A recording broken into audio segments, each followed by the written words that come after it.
खुशियाँ मिली है बेशुमार बाबा, मधुर रागिनी सा तेरा प्यार बाबा।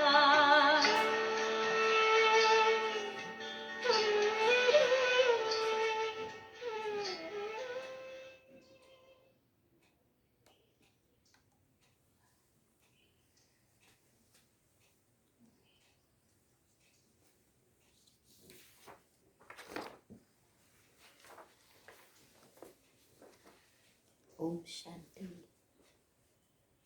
आज 25 जनवरी की शिव बाबा के महावाक्य हैं। बाबा कहते, मीठे बच्चे, बाप की श्रीमत से तुम मनुष्य से देवता बनते हो, इसलिए उनकी श्रीमत का शास्त्र है सर्वशास्त्र शिरोमणि श्रीमद् भगवत गीता। प्रश्न है, सतयुग में हर चीज अच्छे से अच्छी सतोप्रधान होती है, क्यों? सतयुग में हर चीज अच्छे से अच्छी सतोप्रधान होती है, क्यों? उत्तर है, क्योंकि वहाँ मनुष्य सतोप्रधान है। जब मनुष्य अच्छे हैं तो सामग्री भी अच्छी है, और मनुष्य बुरे हैं तो सामग्री भी नुकसानकारक है। सतोप्रधान सृष्टि में कोई भी वस्तु अप्राप्त नहीं है। कुछ भी कहीं से मंगाना नहीं पड़ता। ओम शांति। बाबा इस शरीर द्वारा समझाते हैं, इसको जीव कहा जाता, इसमें आत्मा भी है, और तुम बच्चे भी जानते हो कि परमपिता परमात्मा भी इनमें है। यह तो पहले पहले पक्का होना चाहिए, इसलिए इसको दादा भी कहते हैं। यह तो बच्चों को निश्चय है, इस निश्चय में ही रमन करना है। बरोबर बाबा ने जिनमें पधरामनी की है, वह अवतार लिया है, उसके लिए बाबा खुद कहते हैं, मैं इनके बहुत जन्मों के अंत के भी अंत में आता हूँ। बच्चों को समझाया गया, यह है सर्वशास्त्र शिरोमणि गीता का ज्ञान। श्रीमत अर्थात श्रेष्ठ मत। श्रेष्ठ ते श्रेष्ठ मत है ऊंच ते ऊंच भगवान की, जिसकी श्रीमत से तुम मनुष्य से देवता बनते हो। तुम भ्रष्ट मनुष्य से श्रेष्ठ देवता बनते हो। तुम आते ही इसलिए हो। बाप भी खुद कहते हैं, मैं आता हूं तुमको श्रेष्ठाचारी निर्विकारी मत वाले देवी देवता बनाने। मनुष्य से देवता बनने का अर्थ भी समझाना है। विकारी मनुष्य से निर्विकारी देवता बनाने आते हैं। सतयुग में मनुष्य रहते हैं, परंतु दैवी गुणों वाले। अभी कलयुग में है आसुरी गुणों वाले। है सारी मनुष्य सृष्टि, परंतु वह है ईश्वरीय बुद्धि, और यह है आसुरी बुद्धि। वहाँ ज्ञान, यहाँ भक्ति। ज्ञान और भक्ति अलग अलग है। भक्ति की पुस्तक कितनी और ज्ञान की पुस्तकें कितनी है? ज्ञान का सागर बाप है, उसका पुस्तक भी तो एक ही होना चाहिए। जो भी धर्म स्थापन करते हैं उसका पुस्तक एक होना चाहिए। उसको रिलीजियस बुक कहा जाता है। पहला रिलीजियस बुक है गीता, श्रीमद् भगवत गीता। यह भी बच्चे जानते हैं, पहला आदि सनातन देवी देवता धर्म है, ना कि हिंदू धर्म। मनुष्य समझते हैं गीता से हिंदू धर्म स्थापन हुआ, और गीता गाई है कृष्ण ने। कोई से पूछो तो कहेंगे परंपरा से यह कृष्ण ने गाई है, कोई शास्त्र में शिव भगवानुवाच है नहीं। श्रीमद् कृष्ण भगवानुवाच लिख दिया है। जो गीता पढ़े होंगे उनको सहज यह बात समझ में आएगी। अभी तुम समझते हो, इसी गीता ज्ञान से मनुष्य से देवता बनते हैं। जो अभी बाप तुमको दे रहे हैं, राजयोग सिखला रहे हैं, पवित्रता भी सिखला रहे हैं। काम महाशत्रु है, इस द्वारा ही तुमने हार खाई है। अब फिर उन पर जीत पाने से तुम जगत जीत अर्थात विश्व का मालिक बन जाते हो। यह तो बहुत सहज है। बेहद का बाप बैठ इनके द्वारा तुमको पढ़ाते हैं। वह है सभी आत्माओं का बाप। वह फिर है बेहद का बाप मनुष्य का। नाम ही है प्रजापिता ब्रह्मा। तुम कोई से भी पूछेंगे ना, ब्रह्मा के बाप का नाम बताओ, तो मूंझ जाएंगे। ब्रह्मा विष्णु शंकर है क्रिएशन। इन तीनों का कोई तो बाप होगा ना। तुम दिखाते हो इन तीनों का बाप है निराकार शिव। ब्रह्मा विष्णु शंकर को सूक्ष्म वतन के देवताएं दिखाते हैं। उनके ऊपर है शिव। बच्चे जानते हैं शिव बाबा के बच्चे जो भी आत्माएं हैं उनको अपना शरीर तो होगा। वह तो सदैव निराकार परमपिता परमात्मा है। कितनी सहज बातें हैं। इसको कहा जाता अल्फ और बे। पढ़ाते कौन है? गीता का ज्ञान किसने सुनाया? निराकार बाप ने ना। उस पर कोई ताज आदि नहीं है। वह ज्ञान का सागर बीज रूप और चैतन्य है। तुम भी चैतन्य आत्माएं हो ना। सभी झाड़ों के आदि मध्य अंत को तुम जानते हो। भल माली नहीं हो, परंतु समझते सकते हो ना कि कैसे बीज डालते हैं, उससे झाड़ निकलता है। वह तो है जड़ झाड़ और यह है चैतन्य झाड़। तुम्हारी आत्मा में ज्ञान है और कोई भी आत्मा में ज्ञान होता नहीं। बाप चैतन्य मनुष्य सृष्टि का बीज रूप है, तो झाड़ भी मनुष्य का होगा। वह है चैतन्य क्रिएशन। बीज और क्रिएशन में फर्क तो है ना। आम का बीज डालने से आम ही निकलेगा, फिर झाड़ कितना भी बड़ा होता। वैसे मनुष्य के बीज से मनुष्य कितने फर्टाइल होते हैं। जड़ बीज में कोई ज्ञान नहीं है, वह तो चैतन्य बीज रूप है। उसमें सारे सृष्टि रूपी झाड़ का ज्ञान है कि कैसे उत्पत्ति, पालना, फिर विनाश होता है। यह बहुत बड़ा झाड़ खलास हो, फिर दूसरा नया झाड़ कैसे खड़ा होता है, यह गुप्त है। तुमको ज्ञान भी गुप्त ही मिलता है। बाप भी गुप्त में आए हैं। तुम जानते हो यह कलम लग रहा है, अभी तो सब पतित बन गए हैं। अच्छा, बीज से पहले पहले नंबर में जो पत्ता निकलता है वह कौन था? सतयुग का पहला पत्ता तो श्री कृष्ण ही कहेंगे ना, लक्ष्मी नारायण को तो नहीं कहेंगे ना। नया पत्ता छोटा होता है, पीछे बड़ा होता है। तो इस बीज की कितनी महिमा है। यह तो है चैतन्य, फिर पत्ते निकलते हैं, उन्हों की महिमा भी होती है। अभी तुम देवी देवता बन रहे हो, दैवी गुण भी धारण कर रहे हो। मूल बात यह है कि हमको दैवी गुण धारण करने हैं, इस जैसा बनना है। चित्र भी तो है ना। यह चित्र न होते तो बुद्धि में ज्ञान ही नहीं आता। यह चित्र बहुत काम में आते हैं। भक्ति मार्ग में इन चित्रों की भी पूजा होती है और ज्ञान मार्ग में इन चित्रों से तुमको ज्ञान मिलता है कि हमें ऐसा बनना है। भक्ति मार्ग में ऐसे नहीं समझते कि हमको ऐसा बनना है।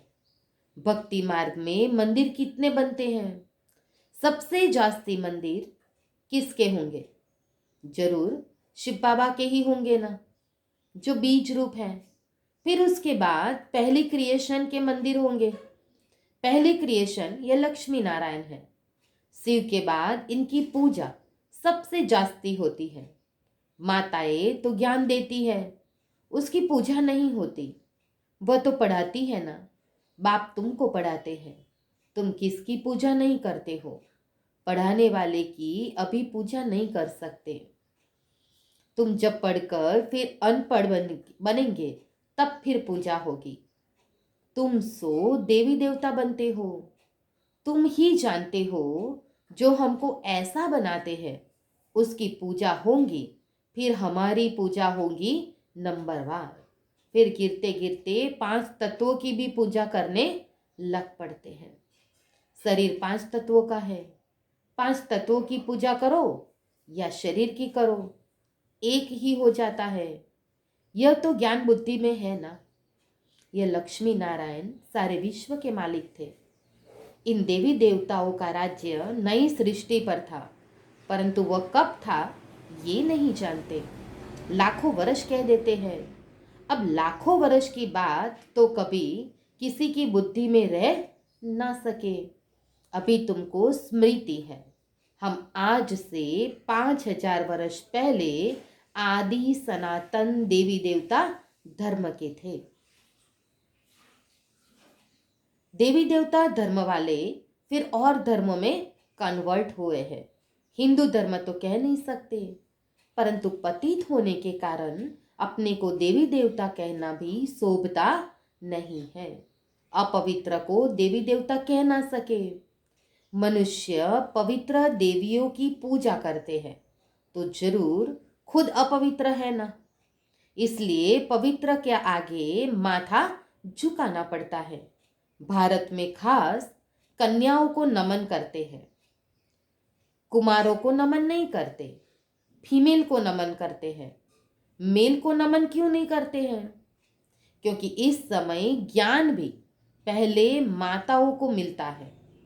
बाप इनमें प्रवेश करते हैं। यह भी समझते हो कि बरोबर ज्ञान की बड़ी नदी है। ज्ञान नदी भी है, फिर पुरुष भी है। यह है सबसे बड़ी नदी। ब्रह्मपुत्रा नदी सबसे बड़ी है, जो कलकत्ता तरफ सागर में जाकर के मिलती है। मेला भी वहाँ ही लगता है, परंतु उनको यह पता नहीं है कि यह आत्माओं और परमात्मा का मेला है। यह तो पानी की नदी है जिस पर नाम रख दिया ब्रह्मपुत्रा। उन्होंने तो ब्रह्म ईश्वर को कहा हुआ है, इसलिए ब्रह्मपुत्रा को बहुत पावन समझते हैं।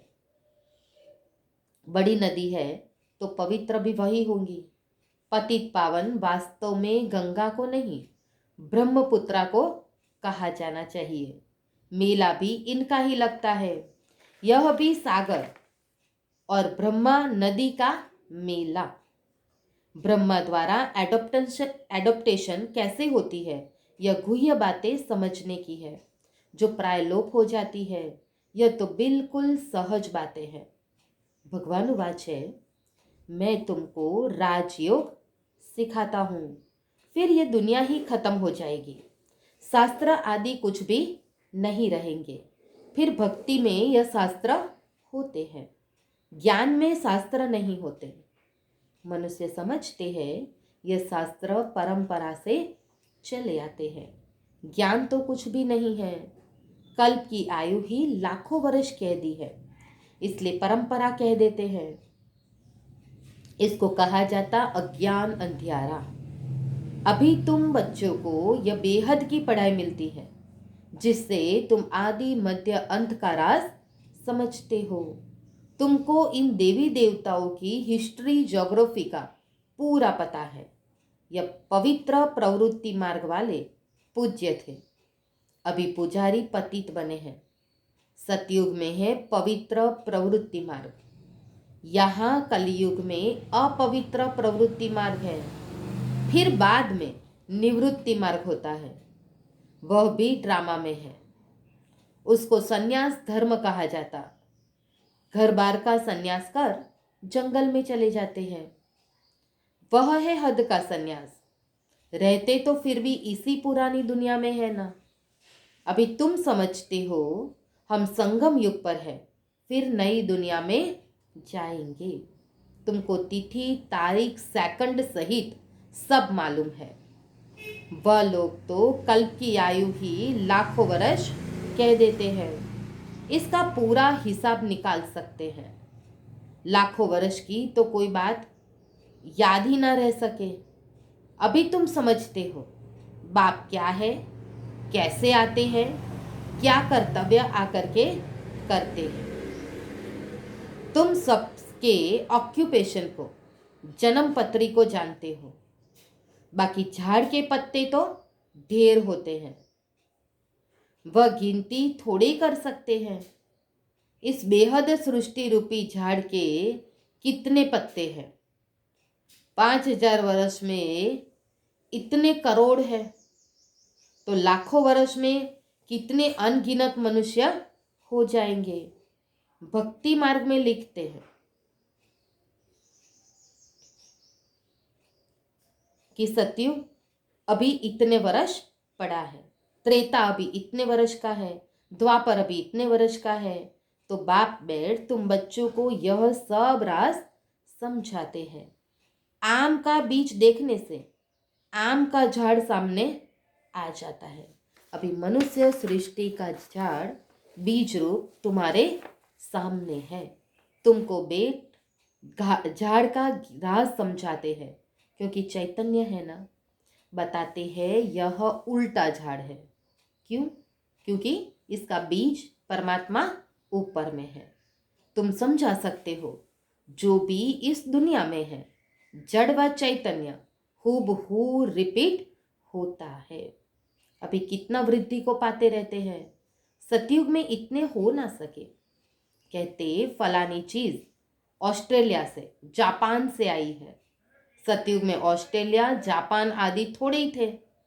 ड्रामा अनुसार वहां की चीज यहां आती है। पहले अमेरिका से गेहूं आदि आते थे। सतयुग में कहाँ से थोड़े ही आएंगे। वहां तो है ही एक धर्म, सब चीजें भरपूर रहती है। माना सतयुग में कुछ भी मंगाने की जरूरत कहीं से भी नहीं, क्योंकि वहां हर चीज भरपूर रहती है। यहाँ धर्म वृद्धि को पाते रहते हैं, तो उसके साथ सब चीजें कम होती जाती है। सतयुग में कहाँ से मंगाते नहीं है। अभी तो देखो कहाँ कहाँ से मंगाते रहते हैं। मनुष्य पीछे वृद्धि को पाते गए हैं। सतयुग में तो अप्राप्त कोई वस्तु होती नहीं। वहाँ की हर चीज सतोप्रधान और बहुत अच्छी होती है। मनुष्य ही सतोप्रधान है। मनुष्य अच्छे हैं तो सामग्री भी अच्छी है। मनुष्य बुरे हैं तो सामग्री भी नुकसानकारक है। साइंस की मुख्य चीज है एटॉमिक बॉम्ब, जिससे इतना सारा विनाश होता है। कैसे बनाते होंगे?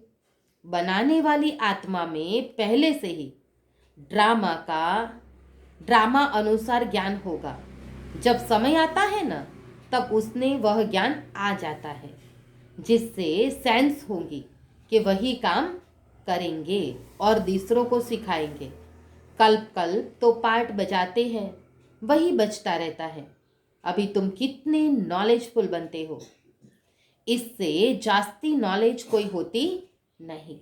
तुम इस नॉलेज से देवता बन जाते हो। इससे ऊंच कोई नॉलेज होती नहीं।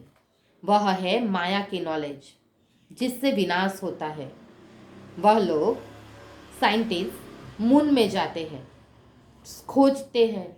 तुम्हारे लिए यह कोई नई बात नहीं है। यह सब माया का पंप है।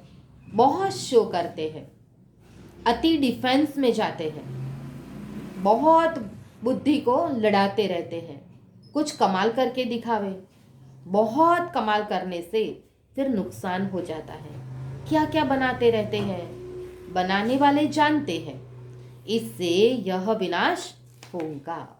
अच्छा, मीठे मीठे सिकिलधे बच्चों प्रति माता पिता बाप दादा का याद प्यार और गुड मॉर्निंग।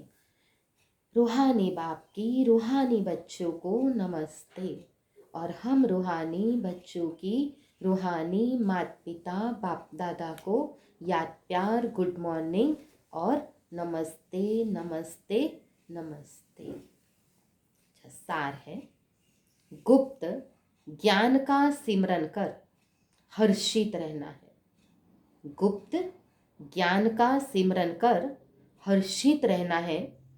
देवताओं के चित्र को सामने देखते उन्हें नमन वंदन करने के बजाय उन जैसा बनने के लिए दैवी गुण धारण करने हैं। दूसरी पॉइंट है, सृष्टि के बीज रूप बाप और उसकी चैतन्य क्रिएशन को समझकर नॉलेजफुल बनना है। इस नॉलेज से बढ़कर और कोई नॉलेज नहीं। इसी नशे में रहना है। आज का वरदान है, जिम्मेवारी संभालते हुए आकारी और निराकारी स्थिति के अभ्यास द्वारा, जिम्मेवारी संभालते हुए आकारी और निराकारी स्थिति के अभ्यास द्वारा साक्षात्कार मूर्त भव। जैसे साकार रूप में इतनी बड़ी जिम्मेवारी होते हुए भी आकारी और निराकारी स्थिति का अनुभव कराते रहे, ऐसे फॉलो फादर। साकार रूप में फरिश्तेपन की अनुभूति कराओ। कोई कितना भी अशांत व बेचैन घबराया हुआ आपके सामने आए, लेकिन आपकी एक दृष्टि, वृत्ति और स्मृति की शक्ति उसको बिल्कुल शांत कर दे। व्यक्त भाव में आए और अव्यक्त स्थिति का अनुभव करे, तब कहेंगे साक्षात्कार मूर्त। स्लोगन है, जो सच्चे रहम दिल है उन्हें देह व देह अभिमान की आकर्षण नहीं हो सकती। जो सच्चे रहम दिल है उन्हें देह व देह अभिमान की आकर्षण नहीं हो सकती। अच्छा, ओम शांति।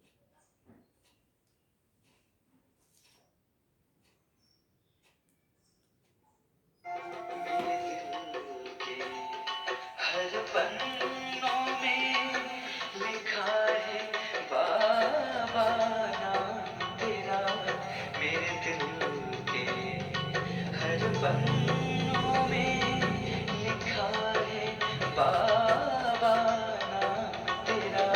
तेरी चाहत गम को मिटाए, तेरी याद है मुकाम मेरा। नाम तेरा बाबा, नाम तेरा, नाम तेरा बाबा, नाम तेरा, नाम तेरा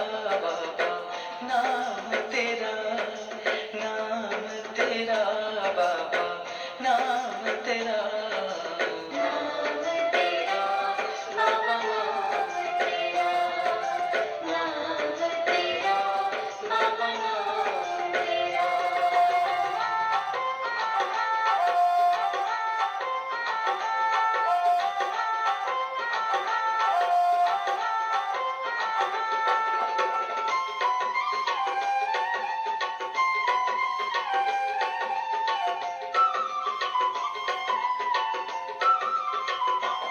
तेरे प्यार में खोए हुए हैं, तुझसे प्रीत लगा कर।